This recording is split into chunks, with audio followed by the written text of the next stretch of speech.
welcome to Me, My Wife, and Sports. I'm your host, Fitz, with my co-host, Darcy, and also my wife. Hello.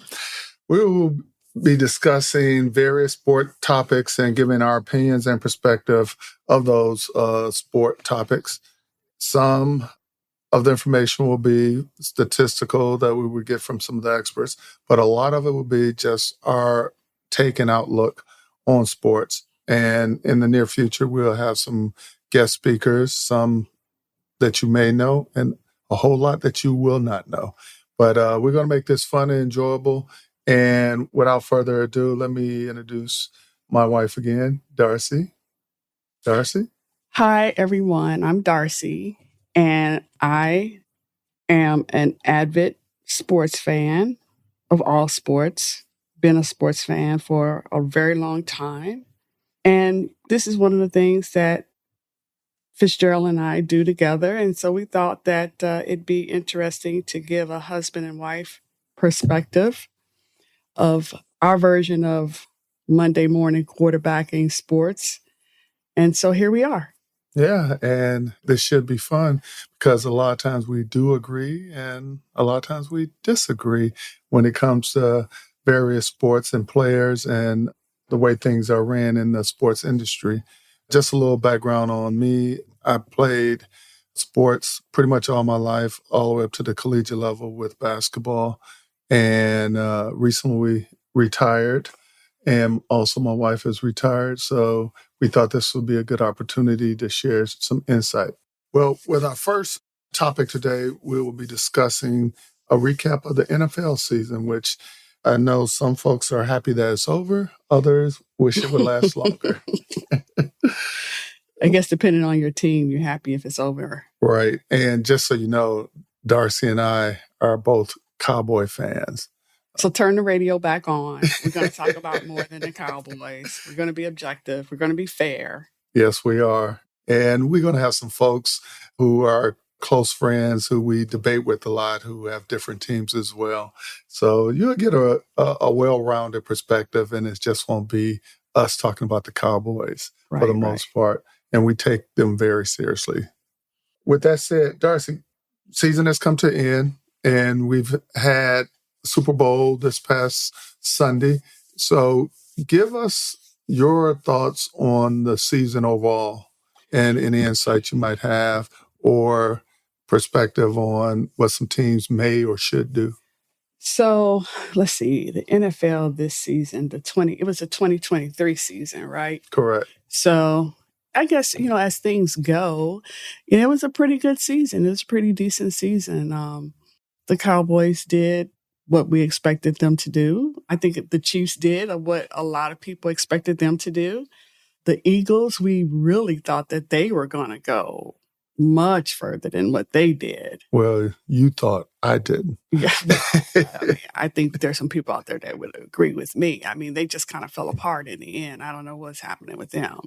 Miami. I don't know what happened with Miami. I mean, I think everybody thought Miami was going to go much further than they did as well. I had hopes for Baker Mayfield. I'm a Baker Mayfield fan, so yeah, his time Tampa though. Bay. His time is come and gone though. Come on. I don't know. We'll see. I don't know if it's Tampa Bay or if he needs to be with a different team. C.J. Stroud and Houston, they did very well. Well, I'm glad you mentioned them because I wasn't a big C.J. Stroud fan.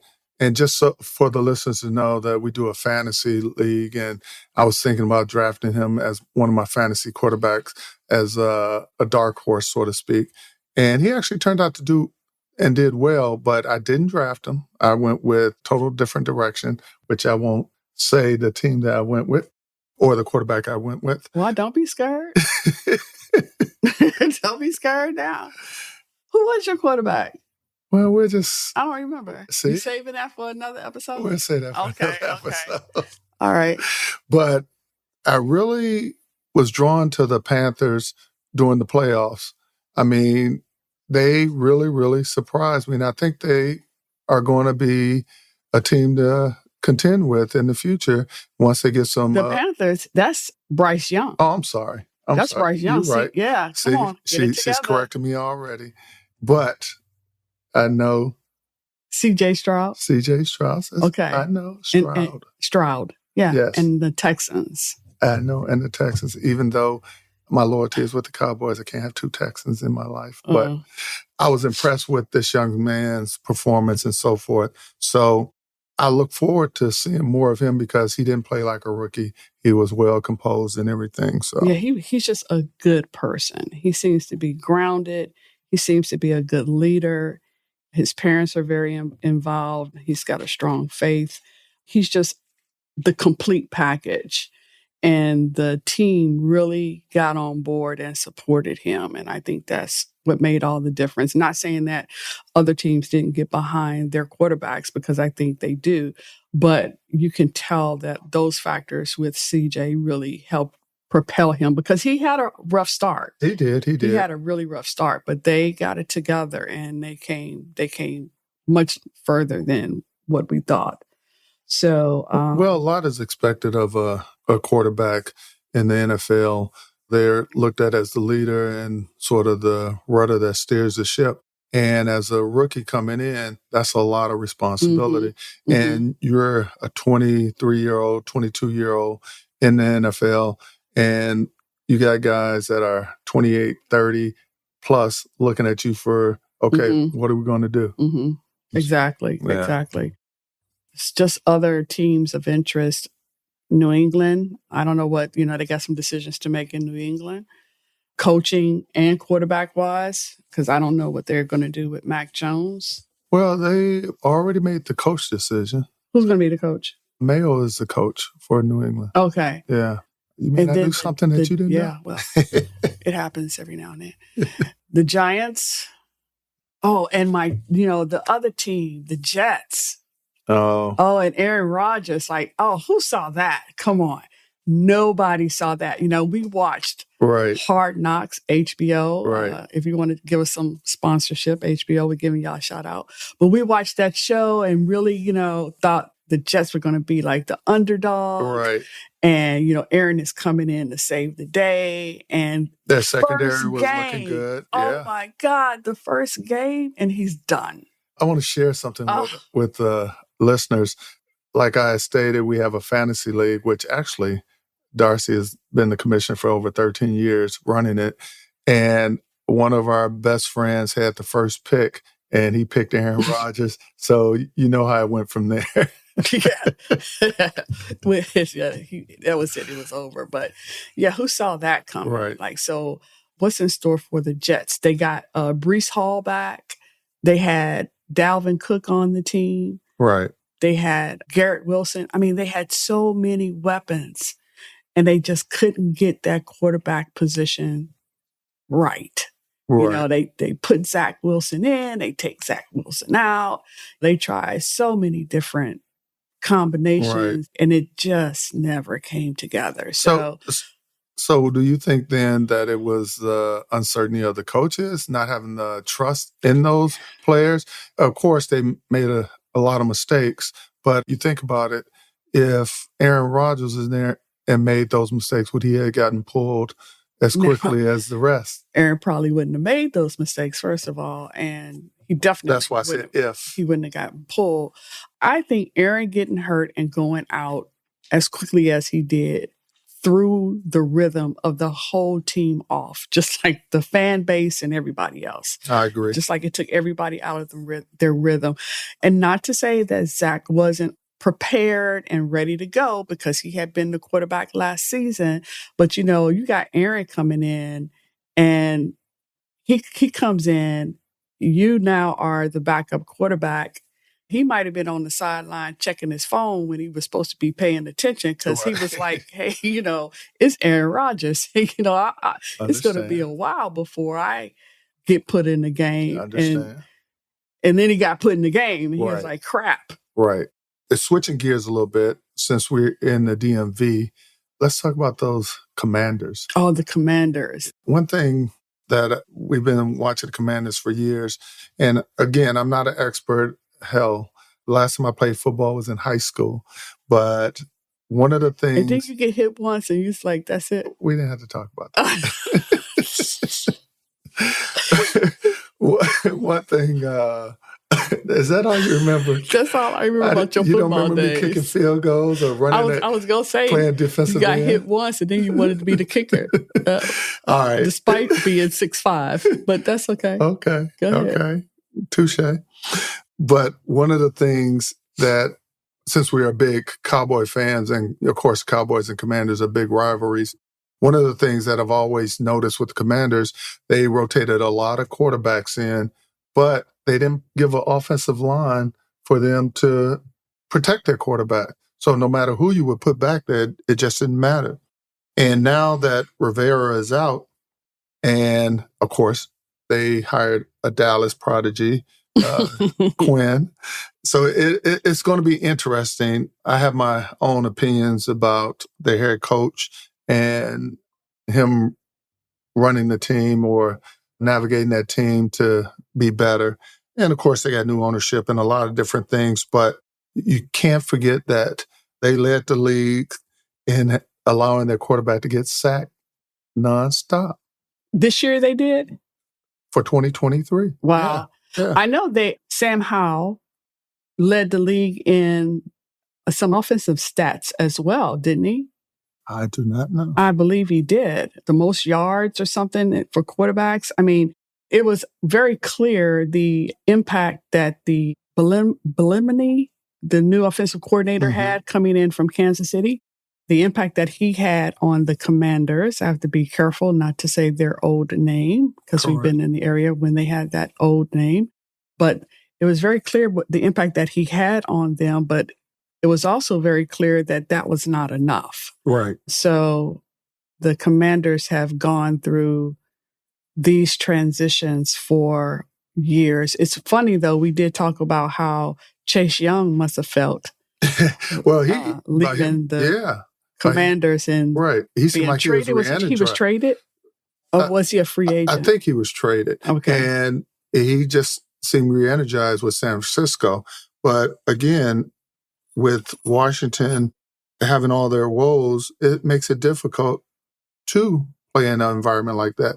That's no different than you going into your office every day and you got all these issues from employees to coworkers and so forth. So it makes it rough, very much so. And of course, the Commanders had a bottom 5 quarterback situation, but they were top 3 in pass rate overall, so. Yeah, so I don't know what's gonna, now Dan Quinn is coming in. He's a defensive guy. Right. But defense does win. No, I'm sorry, he's a defensive guy. Yeah, you said it right. Okay. I know it's going to be interesting. Next season will be very, very interesting. Very much so. We will see. Now, moving on to another topic, which I found very interesting, and maybe it's just me, but the awards that were given out for like MVP, top offensive player, top defensive player of the league. What is your thoughts on Lamar Jackson getting the MVP of the league, but does not get the offensive player of the league? To me, those go hand in hand. If you're going to choose an offensive player as the MVP at quarterback position at that. Who gives these awards? Are these the NFL? Does the NFL give like player of the year? Are these These are for the NFL, but I think sports writers vote on it, okay, I believe. Okay. I'm not 100% sure. Who's voting on it? Yeah. Well, okay, so they really wanted to give Lamar. They had to acknowledge Lamar. I mean, I just think he deserved to be acknowledged, first of all. He's done so much for the Baltimore Ravens. Right. And he's been just a great player, a great person. And so he really deserved to be acknowledged. Now, what award did he get? Refresh my memory. He received the MVP award. He was for the MVP. League. So then there was that whole big discussion about MVP being awarded to someone not in the Super Bowl. Well, not so much not in the Super Bowl, but non-quarterback position. But not in the Super Bowl, too, because normally it goes to a quarterback who's in the Super Bowl. So that's really, it was a lot of talk around making that change. And so I think that if you're going to give it to someone who is not in the Super Bowl, who has affected their team, Right. then Lamar would have been that person. Who else was like right knocking on that door So is it that did as well as the Ravens did? so then with that thought process, do you think by them giving the offensive player of the year to McCaffrey, that was a consolation and like, okay, we gave the MVP to a quarterback? Yeah, well, they wanted to give something to McCaffrey too. I mean, so it's like, okay, everybody got something, Right. It's one of those situations where if we could get everybody a trophy, maybe we would, but we can't. So, okay, here we go. This is how we're going to do it, to try, not just to try to appease the players, but to try to make the fans, calm the fans as well, because I think the fans were the ones that were really upset about it always being a player in the Super Bowl, Right. and particularly the quarterback. When they kept saying that the quarterback throws the ball, but he's not catching the ball. The quarterback hands off the ball, but he's not running the ball. I mean, he's the guiding force on the field, but he's not doing everything. So right. But when the quarterback is almost like their scapegoat, because when they're winning, the quarterback will get the accolades. Of course, the other players, if they're really dominant, are put in the mix. But also when they lose, it all goes on the quarterback. But that's business. Yeah, true. And the NFL is nothing but a business. You're right. And every one of those 32 individual teams is nothing but a business. And so their office is just a big field. Right, and, right. The quarterback is the CEO and the CFO and the COO on that field on any given Sunday. So they get to take the praise when it's good and they take the blame when it's bad. Yeah. But the accolades go to the workers, and the workers are the players. Right, right. Fair enough. Moving on. The defensive player of the year went to Myles Garrett, which I thought he plays for Cleveland defensive end. Yeah. And I thought that was well-deserved, even though my heart was fond with Michael Parsons. But, they were double-teaming, triple-teaming him, so it made things difficult for him to get his numbers up and all that. But to me, they should take that into account too. But either way, I love Myles Garrett as well. I mean, he was a beast. Yeah, he was. So that would have been a good one. Like, I don't pay that much attention to awards.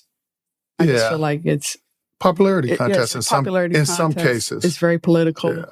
But I think Myles Garrett actually deserved it and earned it.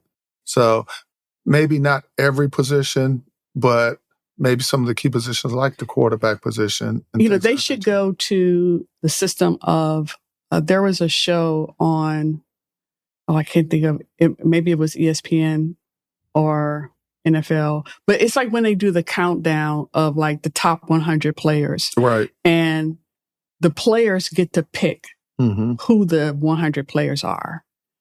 They should do that with these awards.